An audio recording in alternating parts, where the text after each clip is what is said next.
Selamat datang di video tutorial Trinit. Pada video tutorial kali ini kita akan belajar kode igniter 4 ya. Untuk mengawalinya kita bisa buka browser, kemudian kita download kode igniter 4. kodeigniter.com. Nah, sebelum kita download atau mungkin nanti sambil download akan kami jelaskan dulu kelebihan-kelebihannya dari kode igniter 4. Nah, di sini ada ini ya. Kita download, klik kanan, kita download sini. Kelebihannya adalah nah ini ya. Oke, framework 402, oke betul. Kita ukurannya nggak keluar ya. Biasanya itu ada ukurannya kurang lebih cuma 1 MB. Nah, kelebihannya itu dia small dia. Jadi cuman 1,2 MB, lebih kecil dibandingkan dengan framework-framework lainnya. Makanya downloadnya kita cepat. Kemudian security-nya lumayan bagus ketimbang natif. Saya lebih suka security dari CodeIgniter.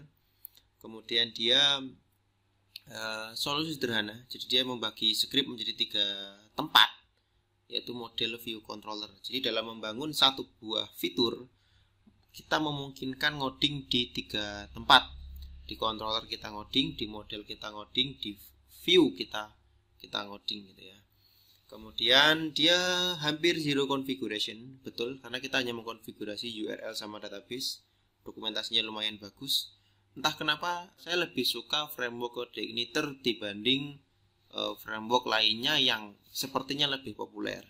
Jadi sejujurnya saya juga bisa coding Laravel, tapi 100% project saya dikerjakan dengan CodeIgniter. Oke, kita open foldernya. Setelah kita open, ini ya, dapat namanya, mending kita ekstrak langsung di htdocs, kemudian kita paste di sini. Setelah kita paste, kita buka dulu ya. Oke, kemudian kita ekstrak 7-zip extract here, harusnya keluar di atas. Setelah keluar di sini ya, framework 402, baiknya kita kasih nama trinit_ci4. Gini aja deh ya. Bila sudah, tinggal kita jalankan di localhost. Pastikan dulu XAMPP-nya jalan. Ternyata sudah jalan ya. Perlu Anda ketahui bahwasanya PHP yang digunakan itu harus 7,2 atau ke atas localhost. Di sini kalau saya pakai 7,44. Bagi Anda yang ingin mengupgrade versi PHP, Anda bisa nonton video tutorial saya sebelumnya. Gimana cara mengupgrade PHP tanpa harus mengganti XAMPP. Namun bagi Anda yang versinya sudah 7,2 ke atas, nggak perlu Anda upgrade ya. Tadi localhost garis miring apa tadi ya? Trinit_ci4 ya. Nah ini sudah. Kemudian kita masuk ke folder public. Perbedaannya dari ci3. ci3 itu nggak ada public, ci4 ada public. Di sini ya. Oke. Seperti Anda lihat di layar, apakah Anda melihat tampilan seperti ini? Jika iya, artinya memang sudah ada script yang bekerja. Kalau nggak ada script yang bekerja, mana mungkin tampil sesuatu di layar gitu ya. Kalau tampil sesuatu seperti ini, pasti ada script yang bekerja. Script yang bekerja yaitu apa ya? Di sini sudah dikasih contekan nama dia. Ada di app controller home. Jadi script yang bekerja itu. Oke, interface-nya apa ya ini? App view welcome message. Script yang bekerja di situ. Sebelum masuk ke ngoding, ini masih zero configuration ya. Saya nggak konfigurasi apa-apa, tinggal saya buka langsung keluar seperti ini. Saya jelaskan dulu tentang konfigurasinya. Kita buka Sublime di sini. Oh, ini ada bekas pekerjaan. Sudah saya kosongkan. Kita buka Sublime, kita drag ke folder project kita ke Sublime, kemudian kita buka di app config, kemudian kita lihat di berubah ya di sini. Harusnya ada config.php, mungkin berubah di app.php. Kita cek dan betul di sini ada base URL localhost 8080. Padahal harusnya bukan ya. Base URL kita ini ya. Localhost trinit_ci4. Jadi kita ganti trinit_ci4. Sesuai dengan instruksi dia, di belakangnya dengan trailing slash. Artinya ada garis miring di belakang sini ya. Bila sudah kita save, kita refresh pun sepertinya nggak ngefek apapun ya, karena sudah sama-sama nongol. Kemudian konfigurasi kedua ada di database. Karena kita belum pakai database apapun ya, jadi kita biarkan kosong. Oke, setelah konfigurasi, selanjutnya saya akan jelaskan arsitektur dari MVC. apa pengertian model, apa pengertian controller, apa pengertian dari view. Saya coba pakai Paint. Oh, salah ya, Paint 3D. Saya coba pakai software Paint agar lebih mudah dalam menjelaskan. Di sini kita gambar dulu. Di atas ada controller, di sini ada model. Model itu lambangnya database. Di sini ada view. Lambangnya itu ada sebuah interface begini ya. Nah, URL yang diakses itu adalah controller URL. Jadi kalau misal kita punya URL seperti ini,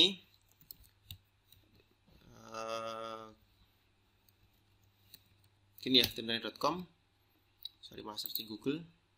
Misal kita punya URL seperti ini, timline.com /tutorial, artinya apa? Artinya ada controller bernama tutorial. Jadi controller ini adalah URL yang diakses. Kalau di browser sana, di URL-nya ada /tutorial seperti ini,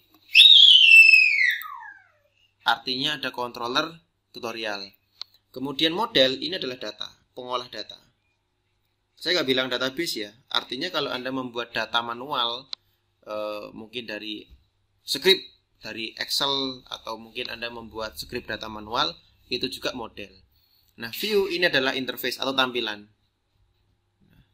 Interface atau tampilan. Seperti contohnya, interface yang Anda lihat ini, ngodingnya di view.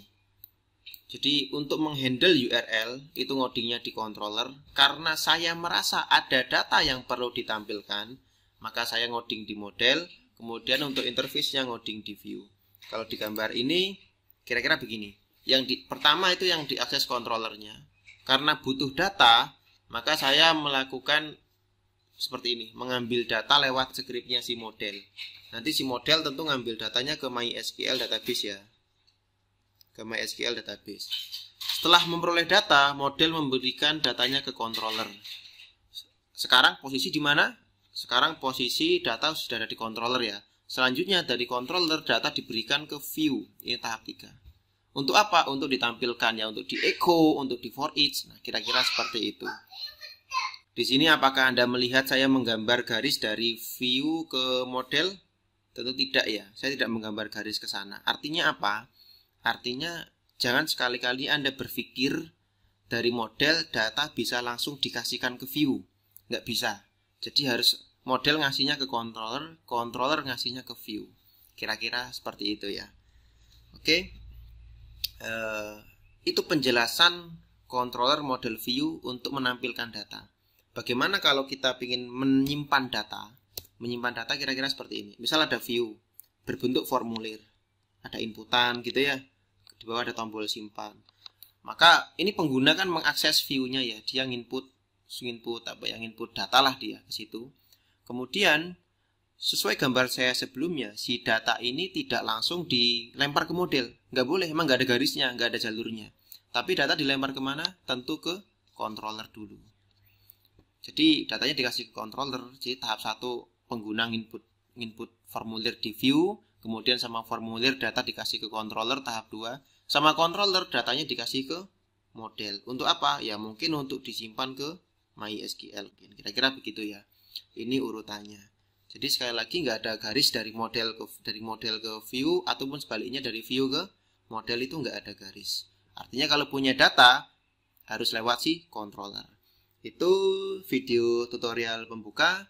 Sampai ketemu di video tutorial Trainit selanjutnya yang mempraktekkan langsung coding di controller, model, dan view.